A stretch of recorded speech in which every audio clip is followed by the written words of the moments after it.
Hi, we are back at NEAF for day 2. If you haven't seen my recap of day 1, I will link it somewhere up here, but I'm back for another day because there's just so much stuff that I didn't get to see and cover everything and talk to everyone that I wanted to, so I will go out and try to do that today. Actually, you guys had a few questions about specific brands, so I will try to cover some of that as well. So let's go around and explore. You're watching the Space Koala. My name is Luca.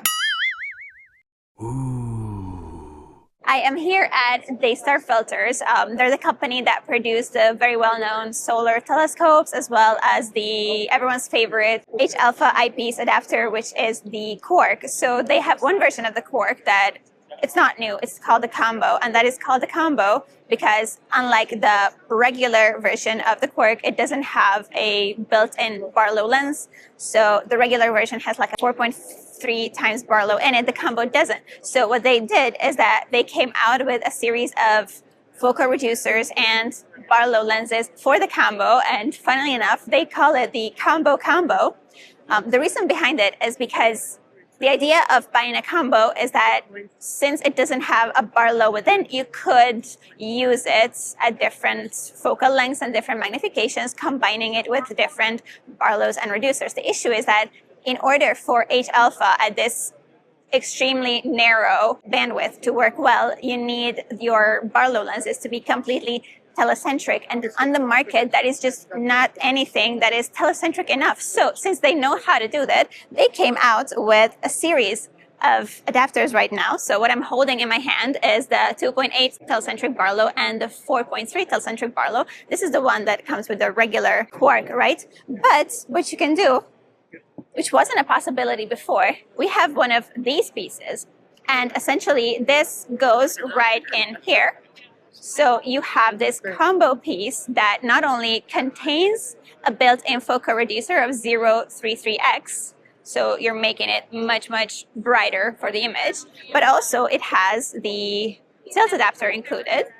So actually, you also resolved any problems with potential Newton's rings and all that. So I think this is very exciting because when I bought my Quark last year, I ended up buying the regular version because I would have bought the Combo had there been available good quality Barlow lenses on the market, but it wasn't an option. So if I were to buy one now, I would probably go for this one with the set of reducers and Barlows because you just have so much more possibility. You can put it, for example, on an SCT telescope. You can put it on a range of different telescopes to have different views of the sun. This is very exciting in my opinion.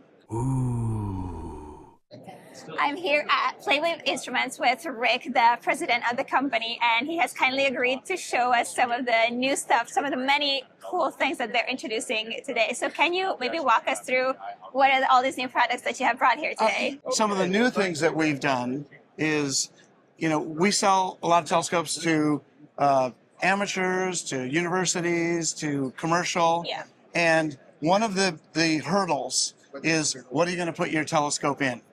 Right? What enclosure are you going to put it in? And that usually takes years, or a lot of times telescopes are sitting in our warehouse waiting to be delivered. The people bought them because the observatory is not done yet. That's always the thing holding it up. And a lot of times observatories cost more than the telescope. Yeah, that's true. And so we've been thinking of what are faster ways to deploy telescopes, and less expensive. So one way is over here. Let's have a look. So this thing is so cool. So this is a portable observatory, on a trailer. Part of our company, what we do is we get contracts from people to track satellites. Yes. And because of that, a lot of times there's geographical places in the world where we need to deploy a telescope quickly for a contract because there's no coverage, right? And we needed a way to deploy them quickly. And this is one of the things we came up with. Right, because this we can ship on a plane, or and then drive it up to the site, set it down, and it's completely remotely set up. It's got GPS, it's got cloud and weather sensors, it has an all-sky camera, and it's got a computer in it that we can have a web interface to control it, so we can directly go in there. We don't have to remote desktop in. That same controller controls all of our telescopes in the network. So we have one interface that can look at all the telescopes in the network and control them and plan for that observing run. What about power? Do you have a solution for that, or do you still need the mains? At the sites we go to, they generally have power. Okay. We have done solar before. If they don't have internet, then we use the controller in there also has 5G, so we can use 5G for internet, or we use Starlink. Yeah.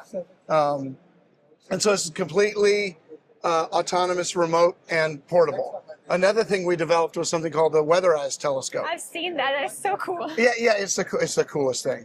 Like, so this telescope is the DR14 over there, except it's enclosed in a little cover that goes around the optical tube, and the mount was then completely weatherized. Yeah. And so when we first designed it, we were designing both this and that at the same time to see what we liked better, what was the better solution.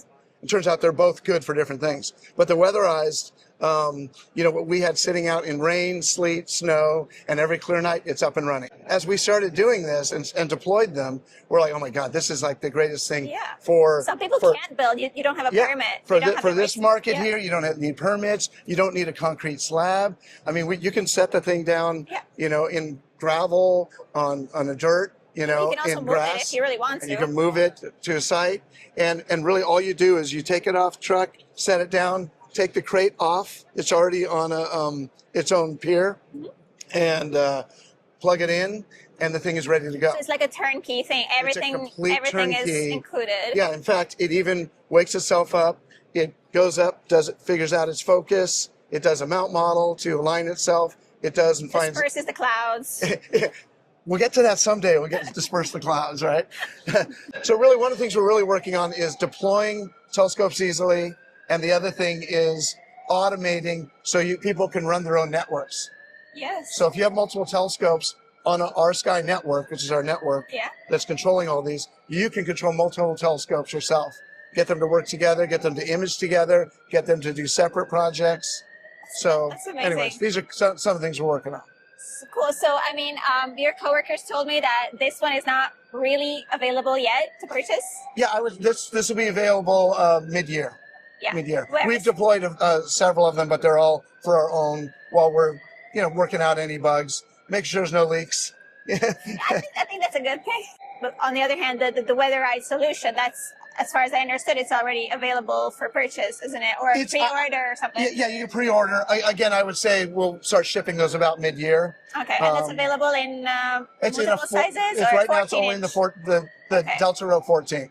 Okay, it's this size right here now. So it's for the Delta Rho only, like you wouldn't be able to put it around a different 14-inch telescope or a smaller telescope? Not right now, because everything is built up for that and sized correctly. Because, I mean, everything has to be kind of sized perfectly for this. Safety insurance. Yes. Do we have a price point on this? I think a lot of people might. This whole thing with a telescope, with cameras and everything, is about $100 grand. The trailer. This trailer with the telescope, with the mount, with the control, and the weatherized is we're thinking about 60 grand. Okay. So that instead of building observatory, plus you can take it anywhere. I guess they're. Please step outside while we figure out the part. I think that's it. All right. Thank you so much for your availability. We are here with Astro-Physics with Brian here, and he's going to be showing us this amazing new telescope that actually a lot of you have already asked about. So thank you so much for taking the time to talk to us. My pleasure. Tell us about this telescope. Sure. So yesterday we announced actually two new telescopes. One of them is the 155. It's called the Starfire CS. CS stands for the Christian Superachromat. It's a brand new design. It's been years in the making. Roland, who is actually standing behind us, is the designer of these telescopes, and it's Roland Christian, so it's the Christian Superachromat. It's an F6 155, which is unusually fast for this type of telescope. Yeah. But the real magic in this comes from the superachromat part. So people think that's kind of a marketing buzz phrase, but it really isn't. It's the fourth and highest level of correction for a telescope that deals with spherochromatism. So essentially what that means is across all of the colors from ultraviolet to infrared, every single color when it's focused is going to be as sharp as it possibly can. You see a lot of other telescopes that kind of fall off in the red or the ultraviolet, things like that. And a lot of charts sort of focus on just the green, showing like this is how they perform, but not across the entire spectrum. So this is a really remarkable achievement, and we'll look in a moment about the big brother, the 190, but this seems to be an extremely popular size. You know, it's obviously one of the larger, more refractors. It covers a 64 millimeter diagonal, which means the largest medium format cameras, not just the 100, but the 150s, are going to fit on the back and look beautiful on those. The whole point we recognize is that everyone's trying to get larger and larger sensors, and they're trying to get sharper and sharper images. And this is this kind of design, this kind of field coverage is going to be great whether you're doing full frame, crop sensor, or you're deciding to go for one of these super giant cameras. Okay, amazing. I mean, everybody wants to know, do we have a price point on these telescopes? So we have not announced a price. We also have not announced an availability yet. We are so this one actually is in production. We are actively sort of making these. So it's coming soon. So it's coming soon. Now we have one of the things about astrophysics is they tend to be hard to get. So we have right now a waiting list for the 155 that goes back to I think about 1990. So we're going to start with that list and we're going to work through it. But the good news is these are being made right now. Yes, that's great. Amazing. Shall we have a look at the mount? Yeah. So let's come over here. The large too. Well, come on down this way. All of the things that I talked about on the 150 are now true for this is the big brother. This is the 190 Christian Superachromat, and this is also an F6. Absolutely fantastic. Everyone's just sort of gawking over it. It's an enormous refractor. You don't really see refractors in this size. This is massive. Yeah, but I have to say it's not as long as you would expect it to be. Right. And I guess that's because it's faster than a regular, like standard refractor, right? Yeah, so refractors, the larger diameter they get, the harder they are to make, and typically you see them at longer F ratios, F7, F8, like things standard, like that. Right? So F6 means it's shorter, and also it's only about 36 pounds, right, which is a pretty remarkable weight for a telescope of this size. Yes, I mean, I could move that.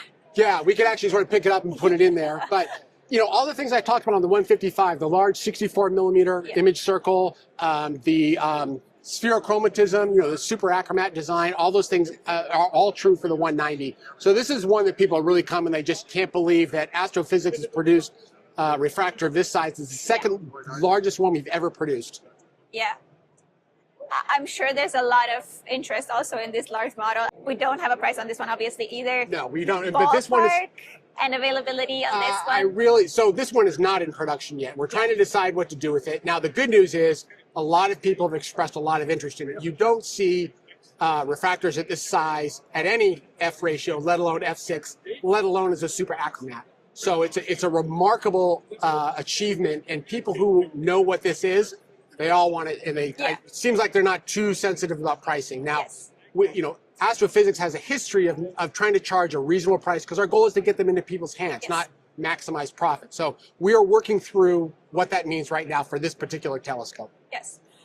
Do we have any tech specs that people can look at maybe? Because, I mean, the people that are getting this type of scopes are going to want to see spot diagrams and all sorts of... That's a great question. People are going to be pretty amazed that, across the entire visible range from ultraviolet to infrared, all of the colors actually focus within the airy disk, which is something that if people understand what they're seeing, like, they can't believe what they're looking at. So it's a really remarkable design. That's amazing. Yeah. Cool. And then this thing is very exciting. Yes. So this is the third of three. We did a lot of announcements this year. This is the 1150 GTO. So Astrophysics mounts, we have basically three categories. We have the Mach 2 that we looked at over on the 155 there. We have the 1100 series, which is kind of our mid-range observatory class mount. And then over on the table back there, we see a disassembled 1600, which is for our largest telescopes. But the 1150 is an upgrade to our 1100. Now it's going to succeed the 1100. This is essentially what we took the best of what we liked about our 1100 mount. We've increased the capacity now to about 125 pounds, and we added all the features we liked about the Mach 2 now and sort of modernized the 1100. So we have sky-aware axes when you get the absolute encoders. That means if you loosen the clutches and move around, it still knows where it's pointing in the sky. Okay. Never's lost. All sorts of encoders everywhere. Yeah, you can just click a button and say, go home, and it will know exactly where it is and go right to home. The tracking accuracy is down to about 0.19 arc seconds with the absolute encoders, which is even lower than we have on our current mounts, and it's just absolutely precision. And as you may know, we have a software called APCC Pro, does sky modeling, which means that you can basically run large systems like this unguided and get 3-minute, 5-minute, 10-minute exposures unguided. So you build your model, you build a model of as many stars, I don't know, have as many points as you want, as accurate as you want the alignment to be, and after that, it just really knows what it's doing, and you don't need to do any auto guiding. Right, and so that's a great explanation. When you like remote observing, right? You set up your telescope remotely. Things like polar alignment tend to move over time, right? Just a little bit. So when you redo the model will actually compensate for polar misalignment. So as you're doing remote, these are the kinds of things that help you continually to do remote without having downtime. Having to go there and actually touching it. Exactly. Yes. Can you tell us a little bit about the internal mechanics? What kind of motors? What are we talking about? It's like our Mach 2, so we've updated this to be stepper motors and belt drives, which means that it's very, very quiet. You know, we have very little wear involved in these things, and they're basically going to last forever. So Astro-Physics mounts, generally are known for being having a lot of longevity. We have people showing up 20, 30 years with their mounts, super happy, and we like to see that. Yes. What kind of waiting time are we looking at? So we do have a wait list for this that I will show you the code for, but right now we are taking people on the wait list. We're going to go in order. It is in production. We expect probably summertime. We haven't finalized the pricing yet, but it's going to probably be just slightly above what we currly charge the 1100. Yes. Okay. It was very lovely to meet you. Thank you very much. Thank you again. Thank you. Thanks, everybody.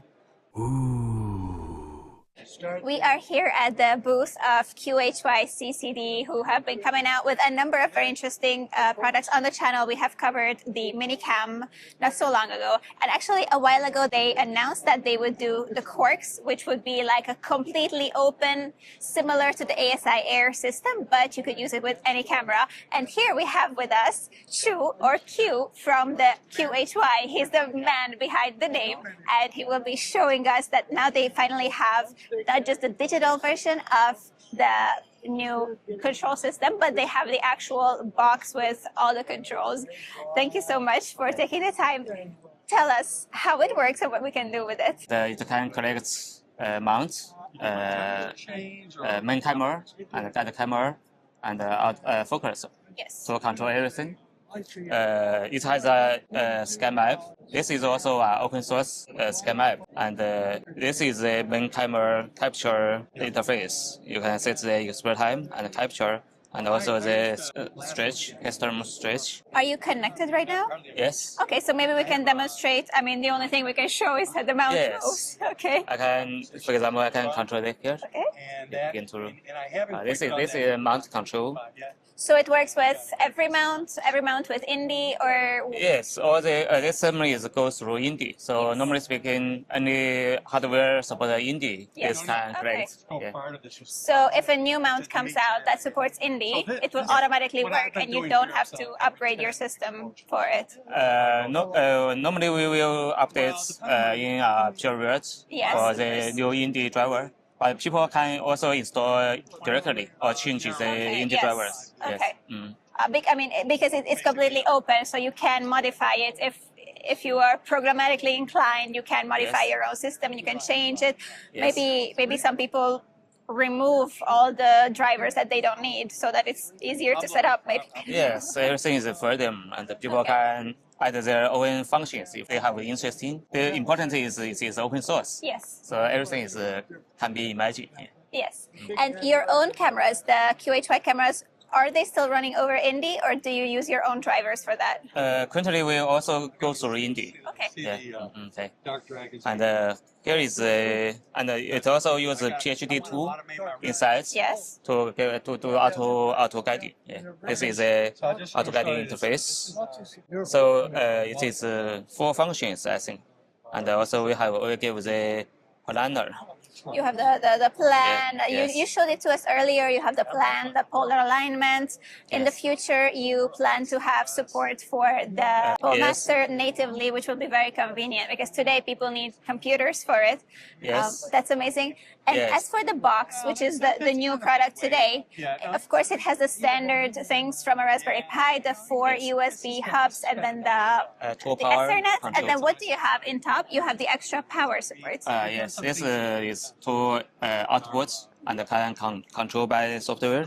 Okay, so you have one input and two controllable DC outputs, 12 volts. Yes, this is the HDMI for just the Raspberry Pi's HDMI interface.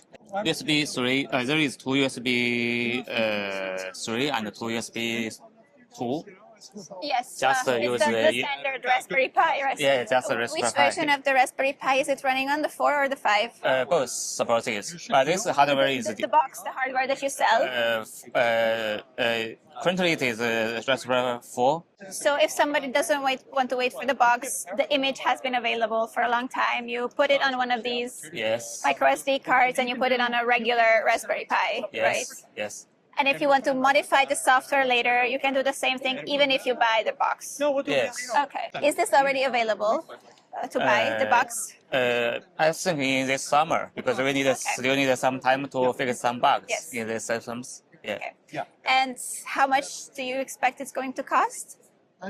Maybe similar with the other box, $200 to $300. Okay.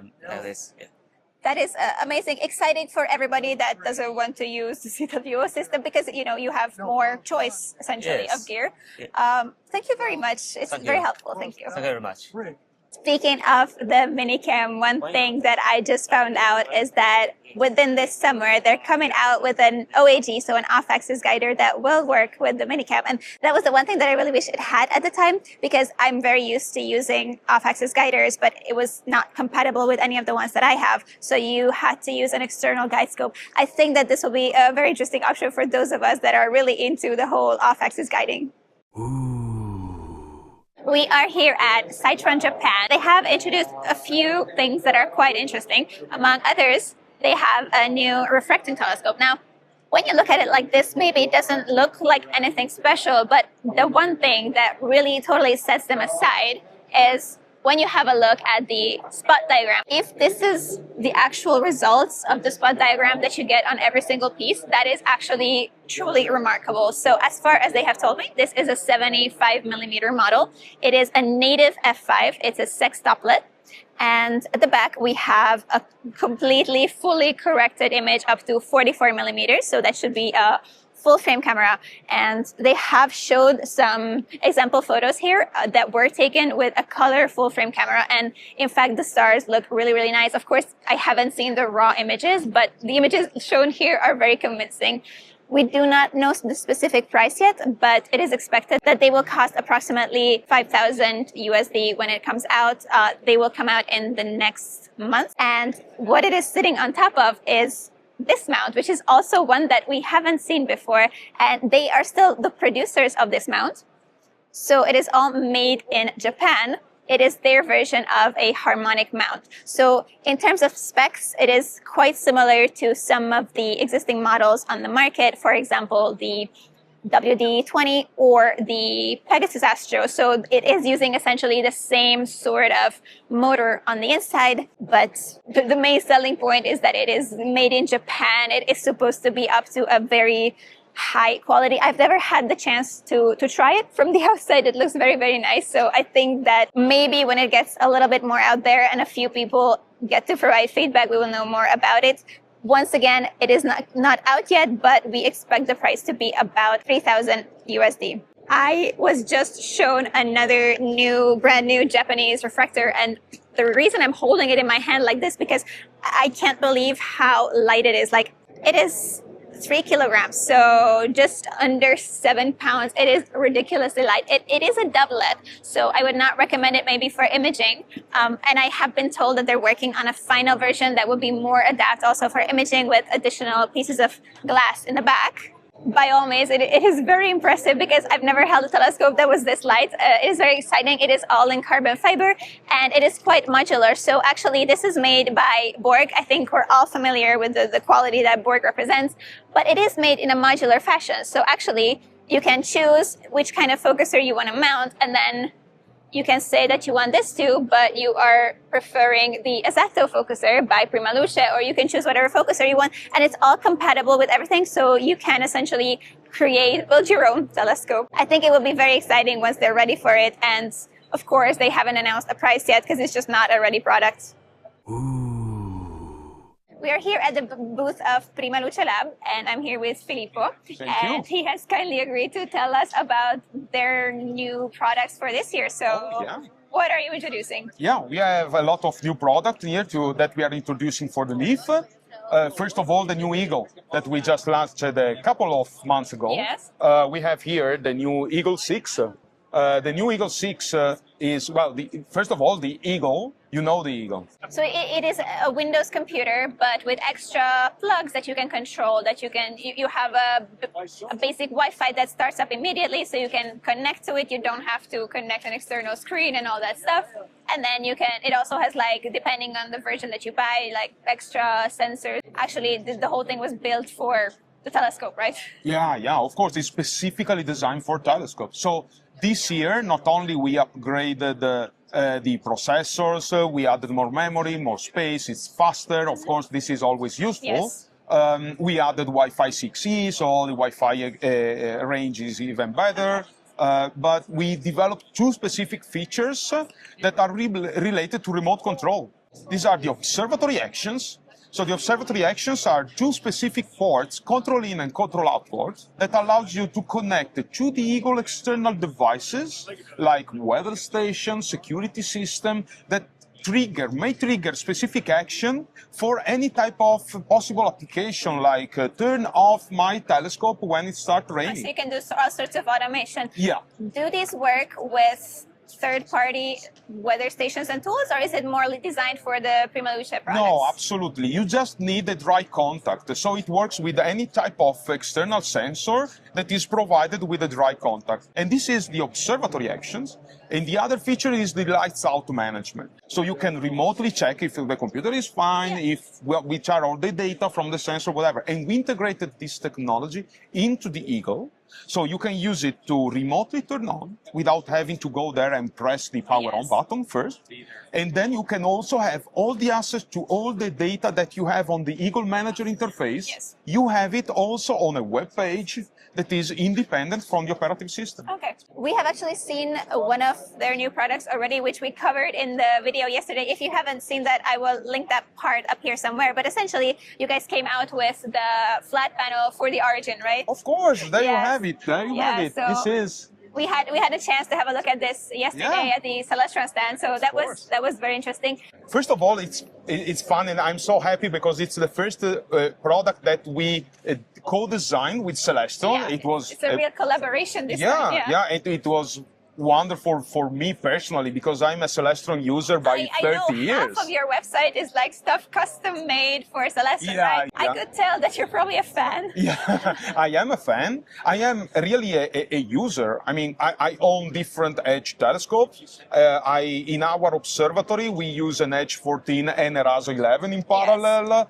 So we really use a lot of their telescopes, and for us it's natural to develop devices for their telescopes. And so it was fun to really get a call from them and say, hey, can you really develop a Giotto for us? Because it could be useful for the Origin users. So yeah, we did it, of course. Why not? We always support that. One big thing that you have here that we could see is another new a tiny thing. Focuser here.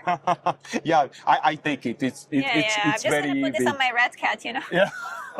So this is really a rotating focuser, but it's the 7.5 inches version of our Esatto focuser, together with the 7 inches version of our Arco rotator.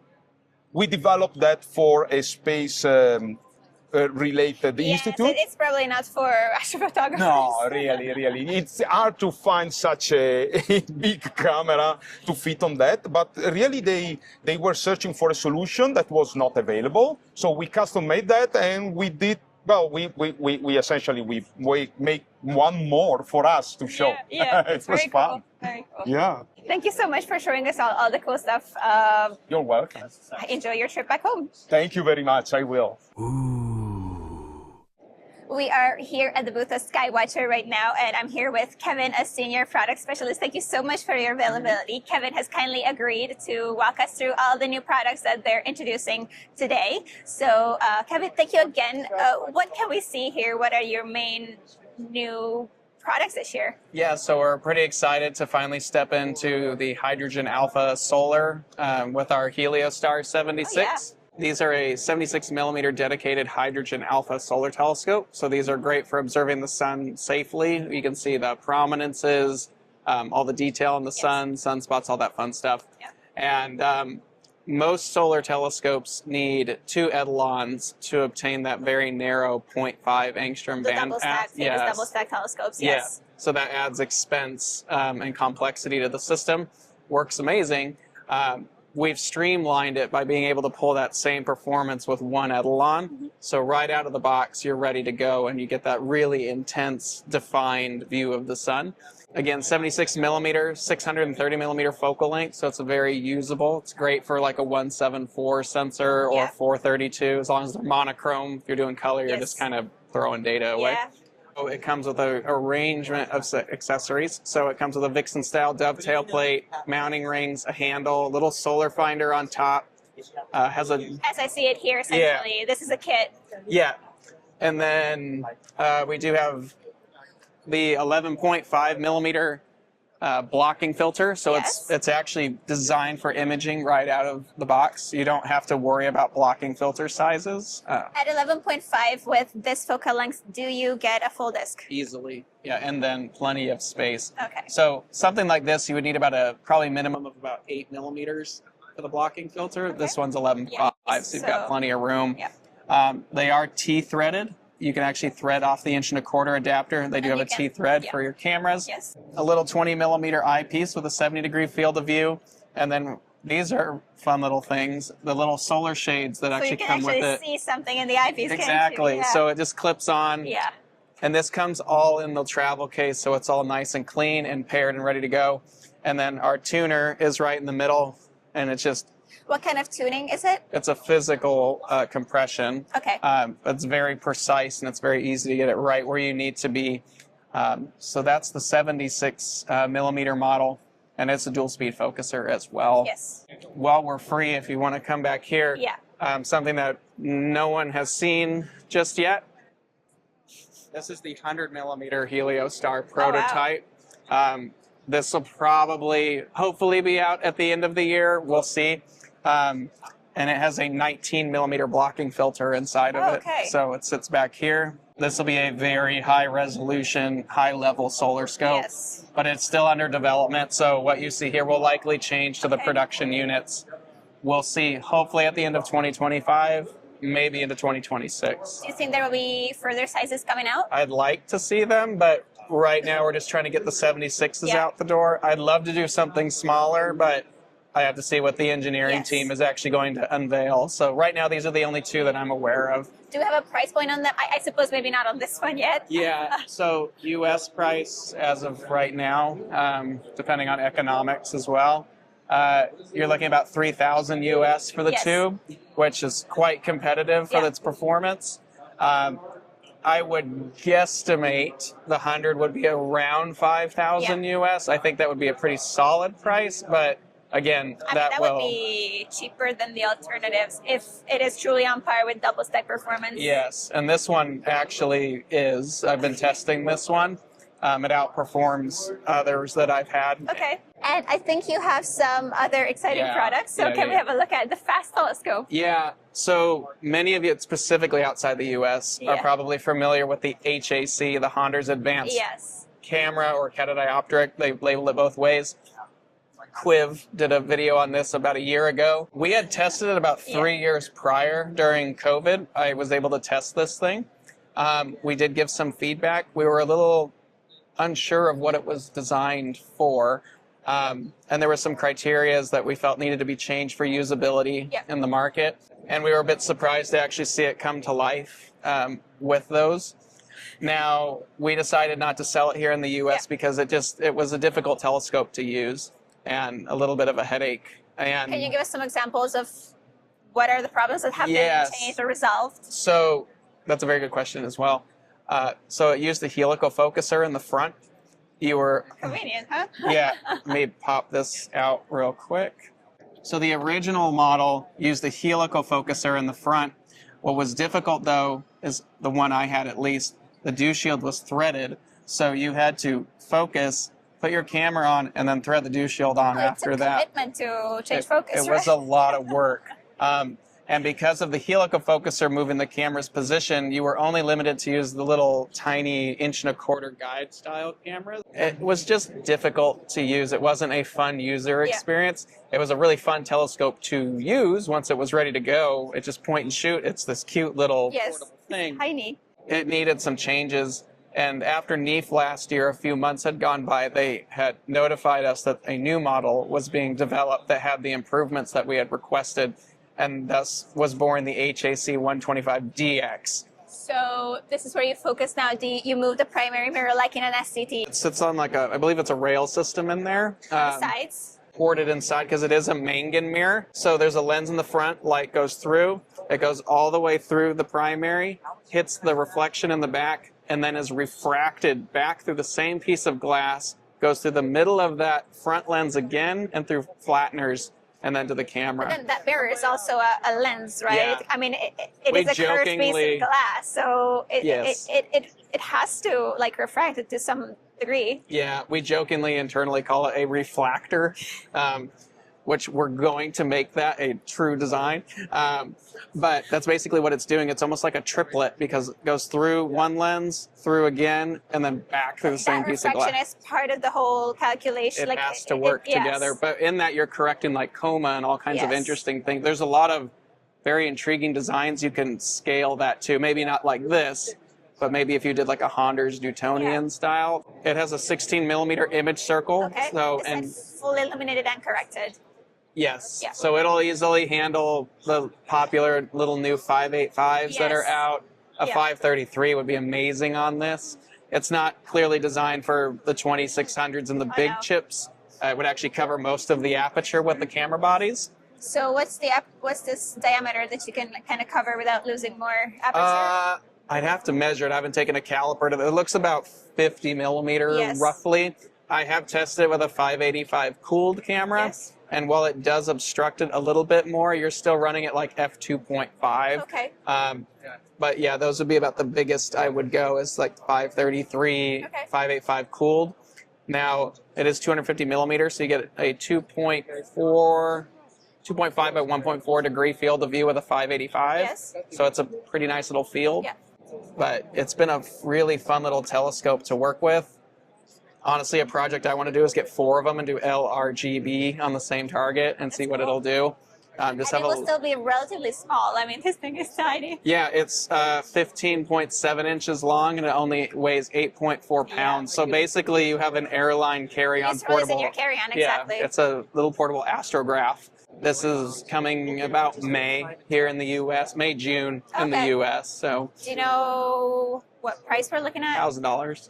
Okay, that's. And then the cameras are still in development. I'm not sure availability and price on those, but you can. It's compatible with whatever camera. Yeah, like the Starlight cameras would be great, like their Ultra Stars or even some of their larger cooled ones. Yeah. The ZWO 585, 533, and then whatever they come out with. Yeah. So there's a lot of options on the market. That is cool. And you said you could put it on a tiny mount. I did see that you guys have a new tiny mount. Maybe we can have a look at that.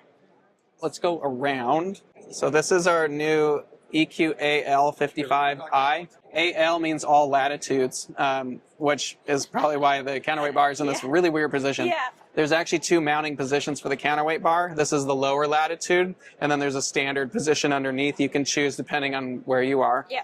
This mount kind of evolves off of our EQM35 that's been out that for was a a few really years. old one. Yeah, you'll notice there are no external cables. There's no external motor box. They are all built internally. So it's very clean, has Wi-Fi and Bluetooth control inside of it. It uses a USB-C on the side if you want to make the ASI air connections, or you could use an EQ mod cable. Finally we're evolving with the times, because I feel like nobody is using USB-C when really it's been around forever. Yes, I'm glad. And that's even changed since I tested the original sample. Another thing is our polar scope is actually built in and it's illuminated, and it holds 22 pounds. And here in the States, it's not much different in price from a Star Adventure GTI kit. So it's kind of the grown-up version of that. So still well affordable, under $1,000, but it really gives you more of a usable mount for the popular small telescopes like a HAC or a Red Cat or like maybe like a Rasa 6 that's here now, and all those new little astrographs coming out. Thank you so much for all the information and for your availability. It was really exciting. Thank you. Of course, thank you. Thanks for coming. So much exciting stuff at Skywatcher today. Actually, there is one more thing. They have a few new surprises coming out, some upgrades to their refractors that I'm not really allowed to disclose or show, but I think that we should all stay tuned because there might be some very exciting stuff coming out in the next coming months. Day 2 of NEAF has ended. That marks the end of the actual NEAF conference. As you can see, people have already started packing their stuff away. Some of them are coming over to NEAC, and that's where I will be over the next 2 days. I'm very excited both about the other people's talks about all sorts of interesting topics of imaging. Also, I will be giving 2 talks both Monday and Tuesday. One of them is about whether fast telescopes are actually better, and the other one will be about 2 very new exciting scripts that you can use in PixInsight's WBPP to fully customize it. So stay tuned for that. If you're coming to NEAC, make sure to join the talk. I think maybe eventually I'll get to share those also on YouTube. As for NEAF, it has been a really, really exciting experience, not just because of all the companies that are present and showing all the nice products and the novelties and everything that they have this year, but also because I've got to meet so many interesting people and I've had so many interesting discussions with people that I normally only know online. It was really, really nice, and I really hope to come back next year. I hope that you enjoyed this recap of Day 2, and I wish you clear skies.